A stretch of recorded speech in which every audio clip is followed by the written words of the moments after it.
Nesse sexto episódio da série Caminho das IPAs, nós vamos deixar a costa oeste e retornar à costa leste dos Estados Unidos. Hoje é dia de produzirmos uma Haze IPA, uma IPA com uma carga extra de lúpulo.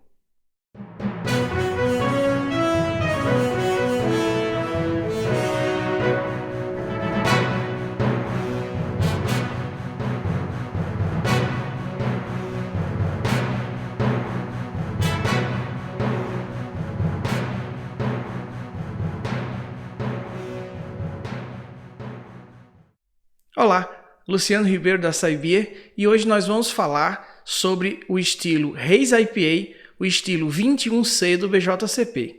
Como vimos, na primeira década do ano 2000, as IPAs da costa oeste dos Estados Unidos se destacavam por sua corrida insana por valores de IBU e ABV cada vez mais elevados. Algumas dessas cervejas tinham até 12% em álcool por volume e mais de 120 IBUs de amargor.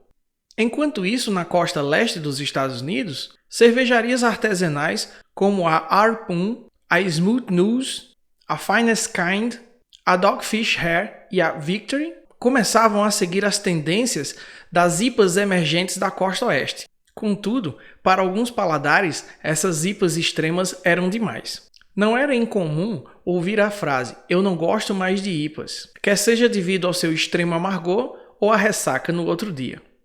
Em resposta a isso, surgiram as Session IPA, IPAs para se beber o dia inteiro, mais leves, com menos álcool, mas não abrindo mão dos sabores e aromas relacionados ao lúpulo. A primeira delas foi a Founders All Day IPA, de 2010. Não obstante, um cervejeiro caseiro chamado de John Kimmich, que trabalhava em uma brew shop em Pittsburgh, na Pensilvânia, decidiu fazer da cerveja a sua ocupação principal. Ele se mudou para Vermont, conheceu sua esposa Jen por lá e juntos abriram um brew pub chamado de The Alchemist Pub and Brewery. Em 2004, Kimmich preparou a primeira versão da sua cerveja Red Topper, que sem dúvida foi o primeiro exemplar daquilo que seria chamado inicialmente de New England IPA. Essa primeira versão tinha como base uma Double IPA com 8% em álcool por volume e 75 IBUs. Mas apesar disso, a percepção de amargor para essa cerveja não era alta. O que se destacava eram os aromas e sabores de frutas, pinho, resina, bem frescos, provenientes dos lúpulos. Além disso, Kimmich estava ansioso por fazer uma cerveja que cheirasse a cannabis, isso é, a maconha. Daí a origem do nome Red Topper, onde red, que pode ser traduzido como inebriante, é um adjetivo que descreve uma certa característica de certas variedades de cannabis que faz com que seu usuário experimente uma capacidade cognitiva aumentada. E topper, que pode ser grosseiramente traduzido como topado, é uma gíria que descreve a última tragada que um sujeito dá antes de parar de fumar porque já está se sentindo chapado demais. Mas voltando à cerveja, uma outra característica que diferenciava esta IPA em relação às outras IPAs da costa oeste era que essa cerveja também tinha uma sensação de boca suave e sedosa. Por fim, a aparência da Red Topper chamava muito a atenção. Era uma cerveja não filtrada e extremamente turva, opaca.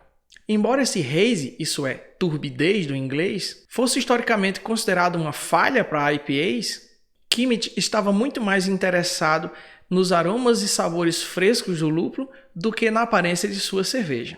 Apesar de sua aparência nebulosa, pouco ortodoxa, a IPA de Kimmich reuniu seguidores bastante devotos, que faziam uma espécie de peregrinação a The Alchemist para experimentar essa nova cerveja.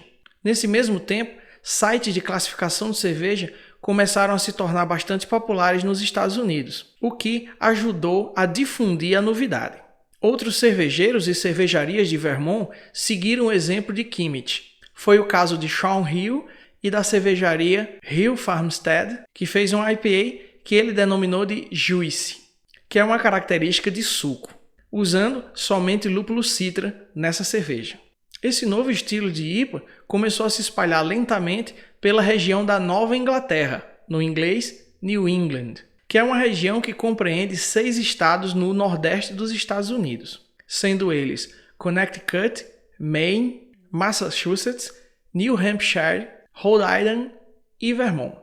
Daí o estilo inicialmente ser chamado de New England IPA, isso é, NEIPA.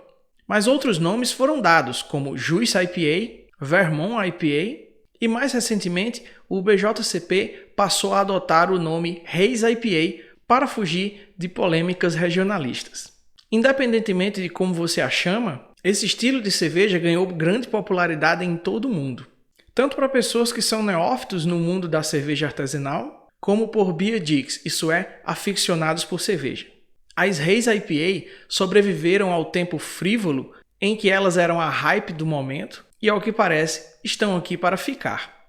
Segundo o BJCP, uma Haze IPA deve ter as seguintes características: um OG de 1.060 a 1.085, um FG de 1.010 a 1.015, 3 a 7 SRM de cor, de 25 a 60 IBUs de amargor e de 6 a 9% em álcool por volume.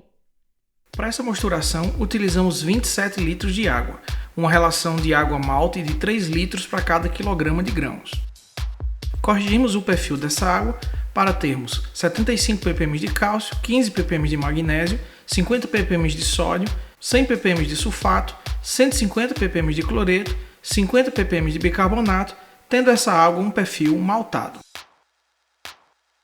Corrigimos o pH da água para 5.4 utilizando o ácido lático.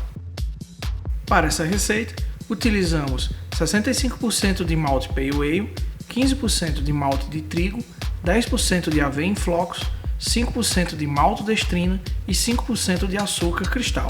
Usamos a enzima beta-glucanase na proporção de 2 ml para cada 30 litros para ajudar na mosturação. Utilizamos 50 gramas do lúpulo Cascade do Mash Hopping como uma fonte de tióis ligados a proteínas.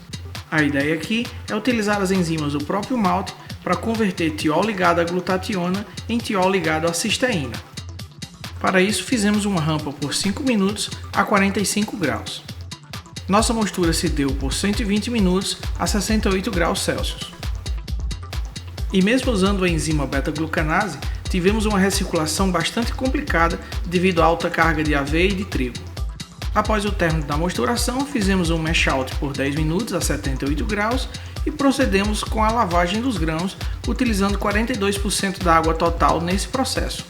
Adicionamos os sais para correção da água da lavagem e logo em seguida adicionamos 50 gramas do lúpulo centênio, utilizando a técnica de First Wort Hopping.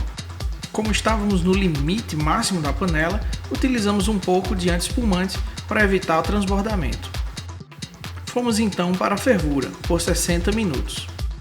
Aproveitamos esse tempo para inverter 500 gramas de açúcar e também para pesar 500 gramas de maltodestrina, que seriam adicionados no final da fervura. Faltando 15 minutos para o fim da fervura, adicionamos 1,3 gramas de whey flock, faltando 10 minutos, 5,4 gramas de levedura de cerveja e 15 mg de zinco, e faltando 5 minutos para o fim da fervura, adicionamos o açúcar invertido e também a maltodestrina. Terminada a fervura, adicionamos 85 gramas do lúpulo Centennial na técnica de Flame Malt Hopping. Por fim, ainda adicionamos mais 50 gramas do lúpulo Centennial na técnica de Whipple Hopping ou Hop Stand. Na sequência, resfriamos o nosso mosto e fizemos a trasfega desse mosto para o nosso fermentador. Aeramos o mosto por 15 minutos e só depois disso inoculamos a nossa levedura.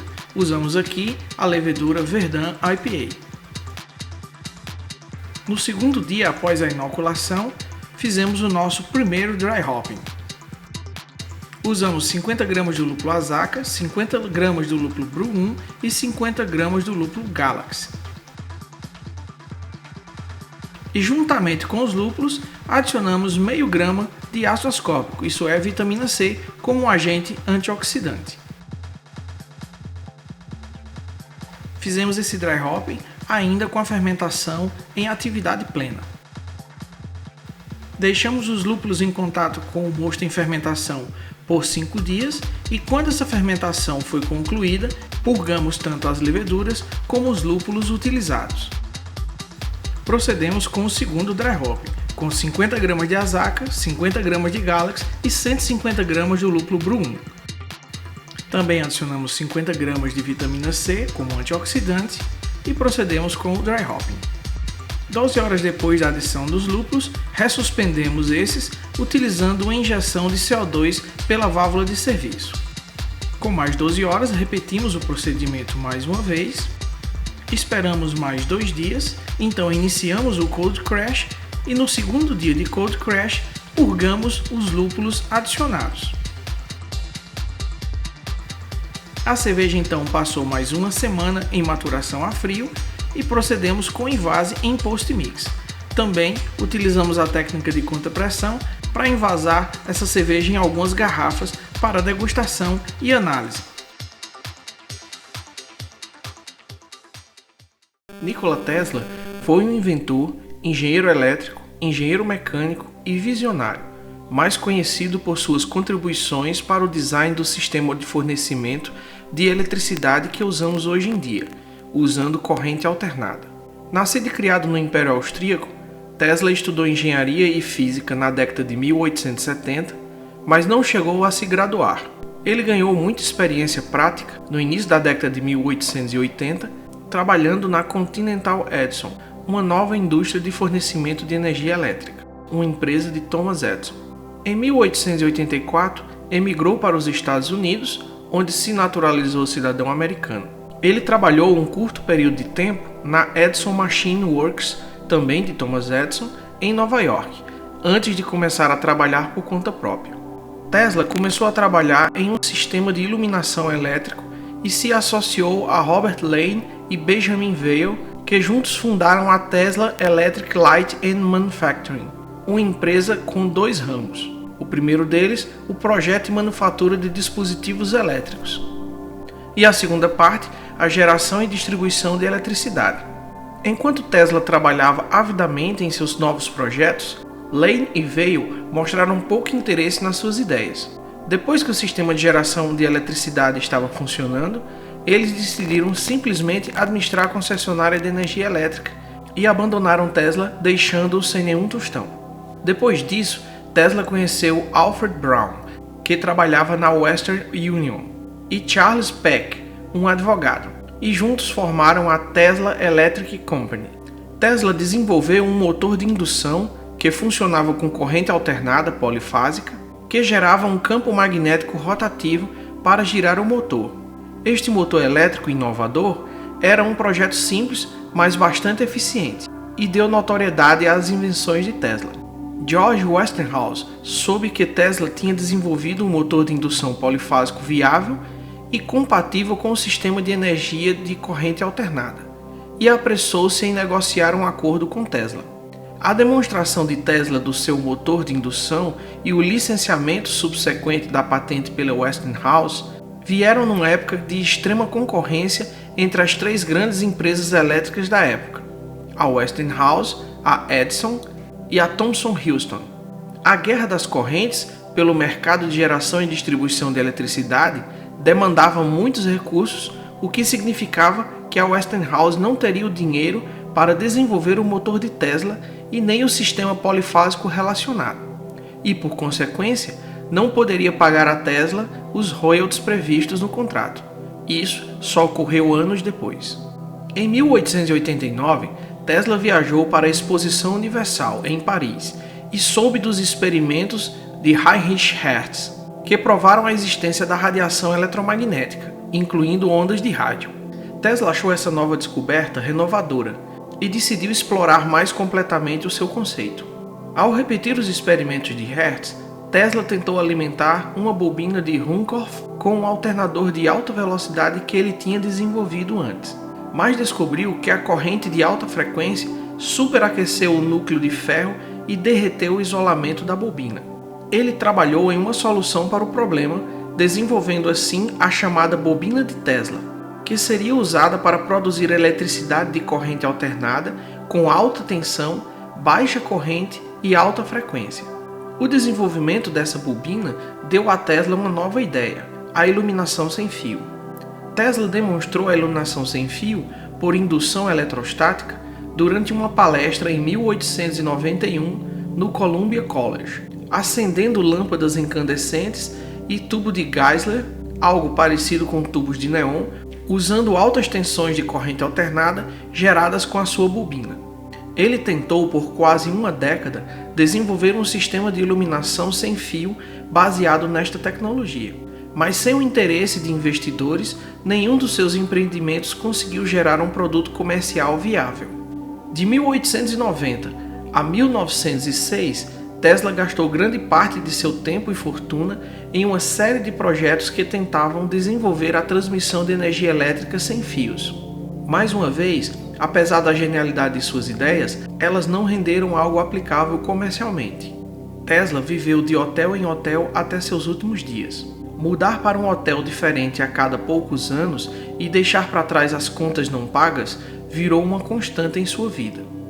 Em 7 de janeiro de 1943, aos 86 anos de idade, Tesla morreu sozinho no quarto 3327 do Hotel New Yorker. Seu corpo foi encontrado mais tarde por uma empregada depois que ela entrou no quarto de Tesla ignorando o sinal de não perturbe que ele havia colocado em sua porta 2 dias antes. Apesar de tudo, Tesla foi um grande inventor e visionário sem igual, mesmo que muitas das suas ideias não terem se concretizado. Por isso tudo, Nikola Tesla é o homenageado pela Saibia para esse estilo de cerveja. Bem, é a hora da verdade, é hora de saber como é que ficou a nossa Haze IPA, a nossa Nikola Tesla, em sua terceira versão.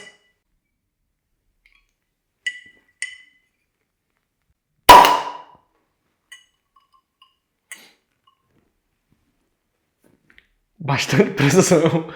Então, vamos ao serviço da nossa cerveja, utilizando esse copo, que é um copo próprio para New England IPA, isso é Haze IPA, que é o Dubai Glass.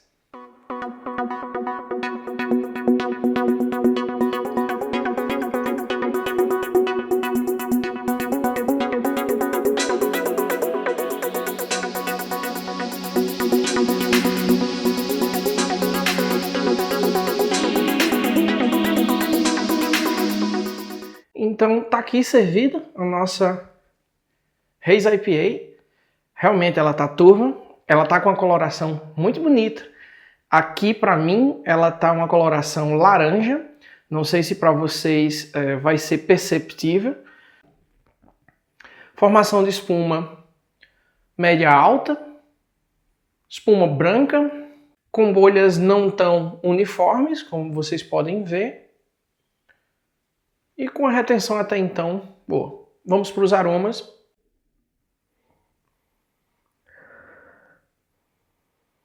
Manga, maracujá e abacaxi. Então, realmente, aqui a gente conseguiu o que queria quando nós escolhemos os lúpulos para o dry hopping. Além disso, tem uma pegada de frutas de caroço, frutas amarelas. Como vocês podem ver, a retenção da espuma não está muito boa. Uma retenção aí de média baixa a baixa. E uma coisa que é interessante dizer aqui é que, apesar de todo o nosso esforço em questão de TOs, em usar técnicas para maximizar os aromas por TO, eu diria que não está um incremento assim tão grande quanto eu esperaria. A gente utilizou uma carga generosa no dry hopping e eu não saberia dizer a vocês se a intensidade do aroma que eu estou sentindo aqui está relacionada simplesmente a uma carga maior de lúpulo no dry hopping ou se está relacionada a TOs de alguma natureza que seja. Vamos para a boca, ver como essa cerveja está.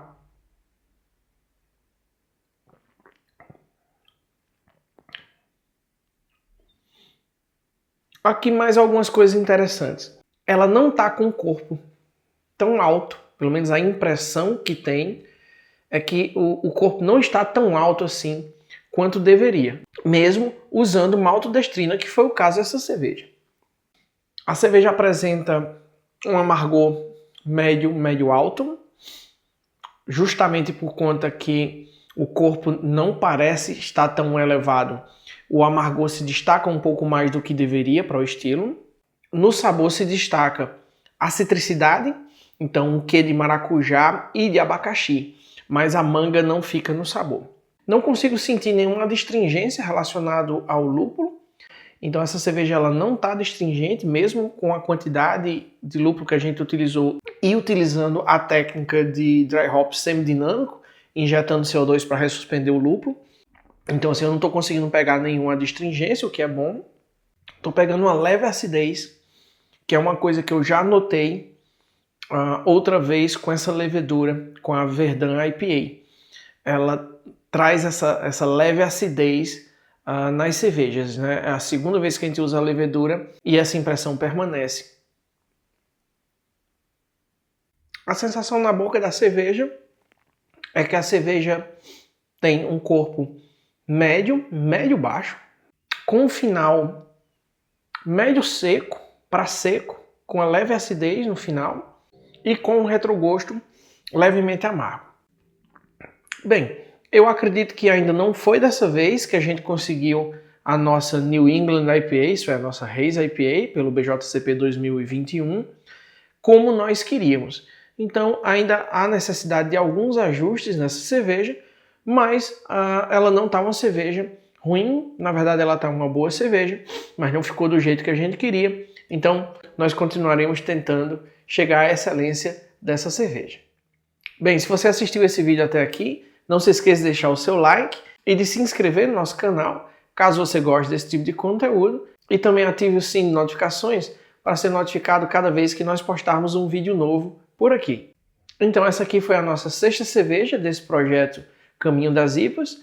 Nós estamos deixando os Estados Unidos rumo à Nova Zelândia para produzir a nossa última cerveja desse projeto, que é uma New Zealand IPA. Se você já é inscrito no nosso canal e está acompanhando essa série, então, cheers e até a próxima!